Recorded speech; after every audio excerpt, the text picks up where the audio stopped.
Hello everyone, this is Whitney Emmanuel with your second Money Smarts of the year. Happy New Year, it's still fresh in the new year. But I am here to tell you all about just some snippets from the government proposed tax law that from Biden. So this matters more and is more relevant because there were two Georgia Senate seats that I'm sure you've heard about, considering the recent chaotic news. And those were both won by the Democrats. So what that means now is that the Democrats have control of the Senate. Well, they're 50-50 in the Senate.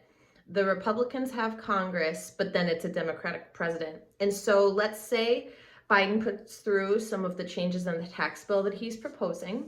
If there's a tie in the Senate, because it's 50-50 Democrat-Republican, Vice President Kamala Harris will be the tie-breaking vote. And so what that means is that the Democrats are going to be able to push through a lot more legislation than if it were tilted towards the Republican side.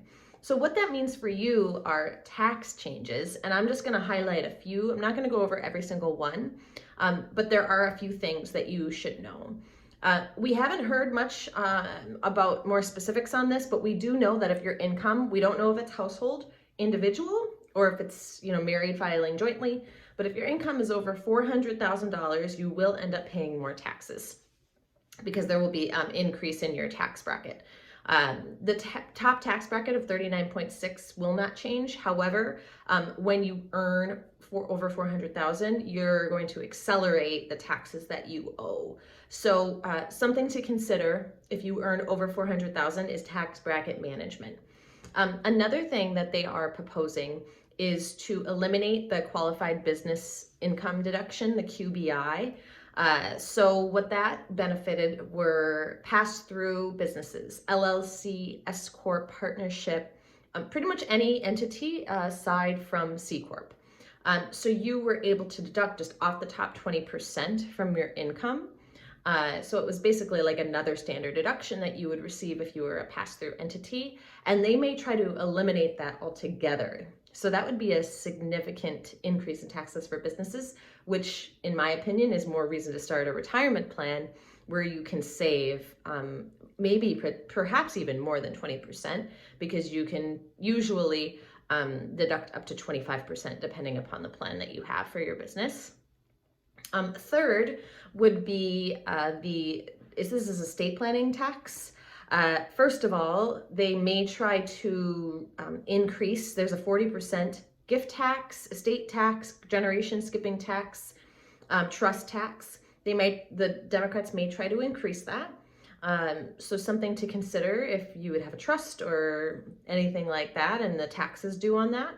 Another thing that they will try to do is reduce the estate tax exemption. Right now it's 10.58. It could go down to around 8 million, but we're not sure about that because that's due to sunset or end anyway in 2025, but the Democrats may want to bring that they want to take a landing on that sooner and reduce the estate tax limit.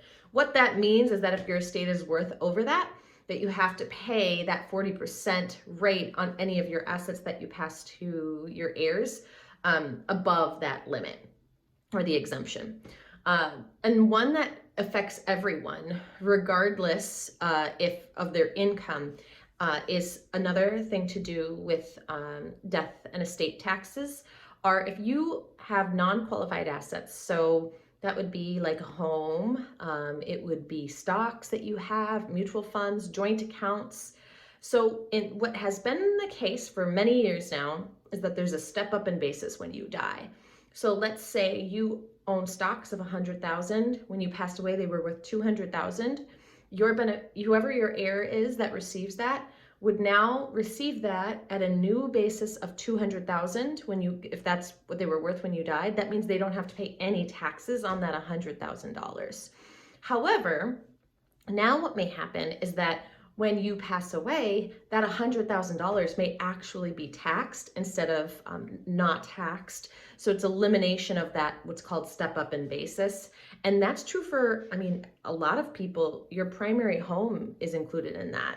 if you've been in your primary home for, let's say, 40 years, you've been there ever since you had children and were married young, and let's say it has 200,000 that, you know, it's grown in equity, that would end up being taxed either to your estate or to your heirs. There's still not a lot of guidance on that.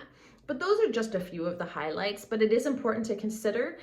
Meet with your financial planner, meet with an estate planning attorney on these things, and ideally have them work together on these strategies, because that's really what you should be having as a team working on this for you, and see how it's relevant for you and what may affect you and what may not. So anyway, that's Whitney Emanuel with your Money Smarts for today. I hope you have a wonderful one. Bye-bye.